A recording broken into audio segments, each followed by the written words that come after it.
Bienvenidos al canal, yo soy Diego y en esta ocasión les voy a mostrar cómo hice esta escultura de Kaido de One Piece. Si quieres ver la escultura terminada sin el proceso de creación, te invito a ver el video review donde solo muestro la pieza a detalle. Y sin más que decir, hagamos escultura.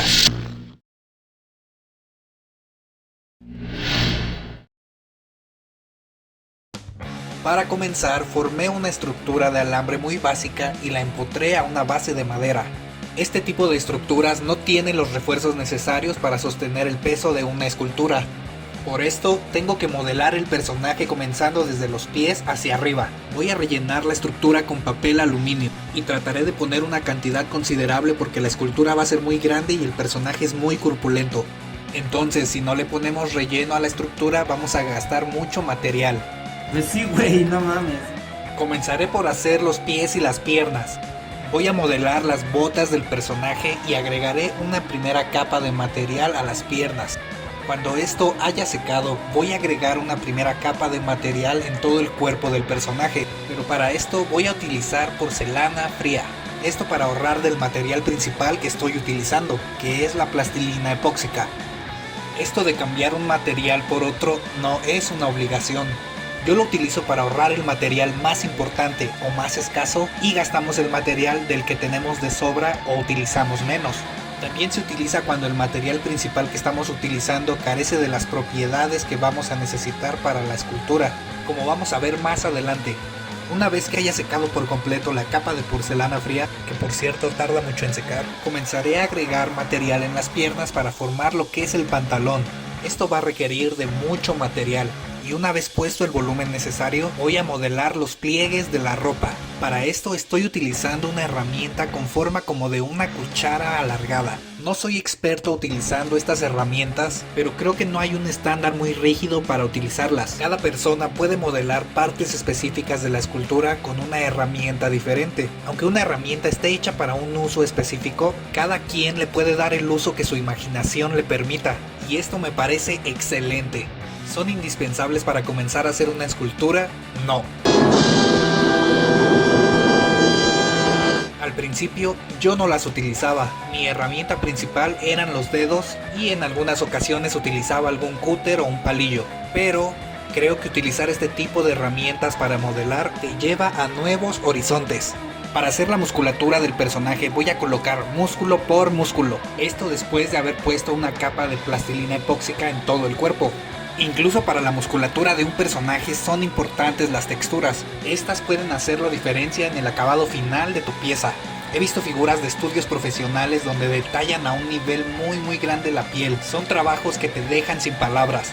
Por supuesto, yo no soy experto ni mucho menos en este aspecto. Solo trato de hacer lo mejor que puedo con la experiencia que tengo hasta el momento. Espero aprender poco a poco y llegar a un punto donde las piezas que haga estén bien mamalonas. Para esto debemos de practicar muchísimo. Y también algo muy importante para mejorar es la retroalimentación. Pero, ¿qué es esto? La retroalimentación no es nada más que una crítica constructiva acerca de tu trabajo. Y gracias a esta crítica puedes tener una visión distinta del trabajo que estás haciendo. Y quiero tocar un tema muy importante. ¿En qué momento la crítica constructiva deja de ser constructiva y se convierte en un ataque? Porque como diría Alfred, hay hombres que solo quieren ver arder el mundo. Y la intención de estas personas no es aportar nada para mejorar, cambiar o modificar tu trabajo. Y en este punto esos comentarios pasan a ser críticas destructivas. Pero a lo que quiero llegar, ¿es realmente mala una crítica destructiva? Sin pensarlo demasiado podríamos decir que lo es, porque esta no está aportando nada, incluso se puede tratar de una burla. Pero si nos ponemos a analizar, la vida no es color de rosa. La vida es hermosa, pero también es cruel. ¡No seas tan crédulo, McFly! Y yo entiendo que a nadie le gusta que critiquen lo que hacemos, o cómo lo hacemos, o por qué lo hacemos. Y créanme, yo soy una persona a la que le duele mucho en el alma cuando le hacen una crítica destructiva. Pero si dejamos que este sentimiento se apodere de nosotros, nos orillará a encerrarnos en una caja. Una caja la cual tendrá una pequeña ventana que solo tendrá espacio para que entren los comentarios que queremos escuchar. Y creo que llegar a este punto puede ser un problema, ya que puede limitar hasta cierto punto nuestra capacidad para seguir avanzando y aprender. ¿Qué pasaría si lo único que escuchamos todo el tiempo es que lo que hacemos está perfecto, es increíble, es maravilloso?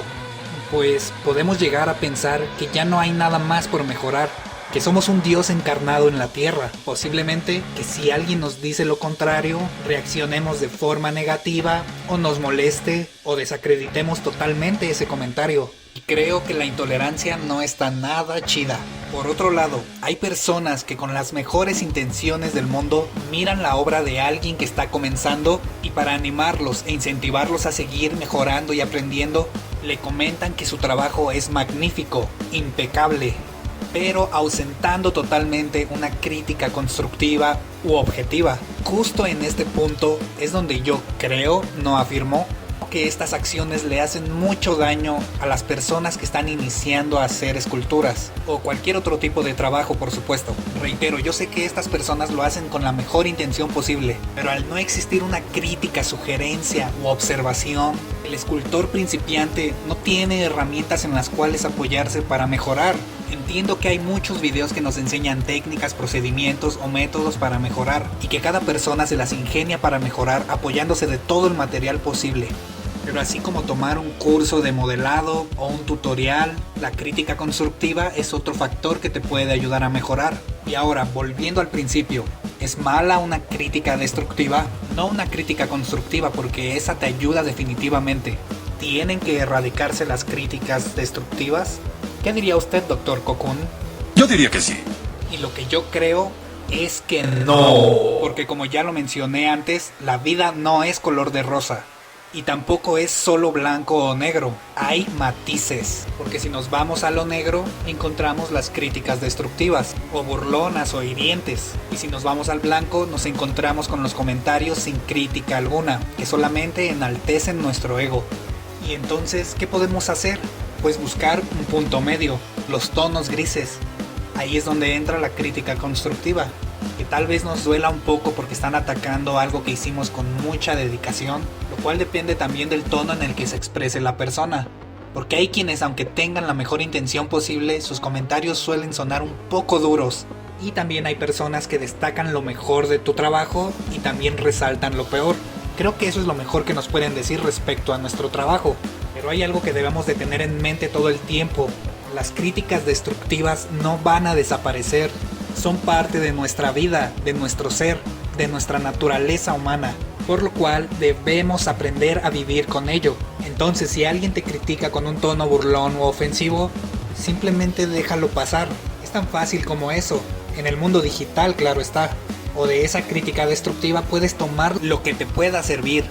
Porque ojo, hay críticas destructivas que solamente atacan y destruyen, pero hay otras que entre los insultos o las burlas hay una crítica objetiva detrás, y tú sabrás reconocerlas.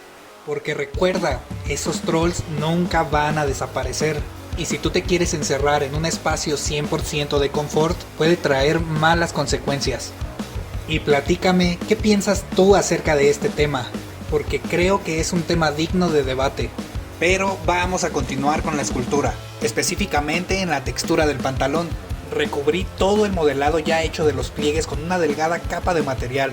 Y mientras el material siga fresco voy a recubrir toda esa zona con una tela de mezclilla real. Hecho esto, removemos la tela con mucho cuidado y obtenemos un resultado similar a este. Hecho esto, continuamos con los brazos. Y como se puede apreciar, para hacer los brazos también utilicé una primera capa de porcelana fría. Y cuando esta haya secado por completo, voy a agregar el material principal, que es la plastilina epóxica. Y con la ayuda de mi herramienta favorita, o con la que mejor me he acomodado hasta este momento, estoy haciendo los detalles de los músculos, definiendo bien su forma y delimitando la separación entre uno y otro. Y en la parte de la muñeca dejé un pequeño encastre sobresaliente para poder colocar posteriormente las manos. Esto porque las voy a modelar por separado para facilitar el proceso. Voy a modelar la palma y los dedos en una sola pieza, resultando en una forma un tanto rectangular pero redondeada. Y de esta va a sobresalir únicamente el dedo pulgar. Hecho esto, con ayuda de unas tijeras voy a recortar y a formar los dedos, haciendo 3 cortes, y terminaré de formar los dedos con ayuda de mis manos. Y ahora sí, antes de que seque el material, voy a unir la mano con la muñeca y voy a empalmar perfectamente el material. Ahora voy a modelar las muñequeras del personaje, pero recuerda que en esta escultura estoy modelando las piezas por separado para poder facilitar el proceso de pintura. Entonces, para que el material que voy a agregar no se pegue con el que ya está seco, voy a cubrir la zona del brazo que va a recibir la muñequera con papel. Y sobre el papel voy a agregar el nuevo material que va a formar la muñequera. Dejaré secar el material completamente y ya puedo remover las piezas. Y ya solo queda agregar una serie de picos alrededor de la muñeca, porque el personaje es muy malote y usa muñequeras con picos así bien punk. Voy a hacer un pequeño encastre. La parte macho de este va a estar unida al cuello. Voy a ponerle un poco de talco y voy a cubrirla por completo con más material. Esta va a ser la parte hembra. Y una vez que haya secado el material puedo remover la pieza. Y así es como queda el encastre. Esta información vale millones. Una vez terminado este paso, ahora sí podemos modelar la cabeza del personaje. Para esto comenzaré a agregar material sobre el encastre hembra que hicimos. Empezaré a delimitar y formar lo que es la boca del personaje, el cual va a tener una expresión de molestia, o también podría ser de enojo, una expresión típica de villano bien malote. Una vez más, como he comentado en otros videos, el rostro es de las partes más difíciles de hacer en una escultura, al menos para mí. Y a pesar de que esta escultura es muy grande, la cabeza del personaje es muy pequeña en comparación con el cuerpo, y esto requiere de mucha paciencia para obtener un buen resultado. Debo de decir que en este punto, antes de ponerle nariz, el personaje parecía un familiar de Nemesis de Resident Evil, algo así como un Nemesis en esteroides. Pero al seguir avanzando en el modelado y tras ponerle la nariz al personaje, esto quedó atrás. La barba del personaje también la voy a hacer de forma removible, y en este punto vamos a detenernos con el proceso de la cabeza. Primero tengo que hacer la capa del personaje. Para esto voy a colocar mucho talco en la parte superior de la espalda y en los hombros del personaje, porque ahí es donde vamos a modelar la base de la capa que va a soportar todo el peso de la misma. Esta parte se me complicó un poquito porque creo que hice la base de la capa demasiado delgada y también me faltó utilizar un poquito más de talco, porque al momento de secar y querer removerla, esta se me rompió. ¿Por qué me persigue la desgracia? Pero nada tan malo que un poco de cola loca no pueda arreglar. Y ahora voy a pegar una hoja de papel con la forma que queremos de la capa a la base que ya hicimos. Y voy a recubrir todo el papel con porcelana fría. Y ya seco el material, tenemos un resultado similar a este. Continuamos con el paso más tardado de toda esta escultura, porque como se puede apreciar estoy colocando una por una estas tipo plumas de la capa y después detallándolas también una por una. Y para todo esto me tardé horas y horas. De hecho lo hice en varios días porque después de darle 2 horas a estar poniendo cada pluma, la verdad ya no quería seguir el mismo día haciendo lo mismo. Pero al final lo valió. Ha valido cada maldito segundo. Y volvemos con la cabeza de Kaido. Y es el turno de los cuernos, los cuales van a tener como base una estructura de alambre. Y ya con la postura deseada en el alambre voy a colocar el material. Eso sí, en una de las orillas de cada cuerno voy a formar un pequeño encastre macho. Y ya seco el material del cuerno, voy a empezar a agregar volumen al cabello del personaje. Voy a colocarle talco al encastre del cuerno y voy a proceder a incrustarlo en el material todavía fresco que agregamos al rostro. Y hecho lo mismo del otro lado, tenemos terminado a la cara y los cuernos. Ahora sí voy a terminar estos agregándoles volumen y trazando una serie de líneas sobre estos para detallar la pieza. Y por fin llegamos a esta parte de la escultura donde utilicé porcelana fría flexible por necesidad y no para ahorrar plastilina epóxica. ¿Pero por qué por necesidad? Bueno, este personaje tiene unos cabellos muy largos, los cuales tienen formas de tiras rectangulares muy largas y delgadas. También sus bigotes son muy largos y delgados. Entonces si modelaba estos con plastilina epóxica, estas iba a romper muy fácil al mínimo toque, choque o cualquier cosa. Pero esta porcelana flexible al secar, pues como su nombre lo dice, queda flexible. Algo así como un tipo plástico semi-blando o semi-duro, no sé cómo se le pueda decir. Creo que la decisión fue más que acertada porque fue perfecto. De este modo pude ir colocando tiras de cabello una por una sin temor de que lo fuera a romper en algún momento. Y al momento de modelar los bigotes también estuvo muy chido. Ay, papaya de Celaya, ya con el cabello quedó perroncísimo. Y después de ensamblar cada parte, ponerle una capa de primer gris y pintar la pieza, hemos terminado. Señoras y señores, es un honor para mí presentarles lo que creo que es la escultura más épica de este canal. Por supuesto siempre habrá detalles por mejorar, pero por el momento quedé satisfecho. Y ojo porque este trabajo aún no llega a su máxima expresión. Este Kaido es la primera pieza para representar esta escena del manga. Así que con todos los personajes que aparecen terminados y el escenario completo, esto va a ser de proporciones épicas. Te invito a dejar un comentario sobre esta escultura. En realidad me gustaría mucho saber qué piensas. Si es que te gustó tanto como a mí, o no tanto, o si le cambiarías alguna cosa. Te leo aquí en los comentarios. Si no estás suscrito aún y te gusta mi trabajo, te invito a hacerlo, que es completamente gratis y de esa forma me ayudas muchísimo. También quiero hacer un informe previo en este momento.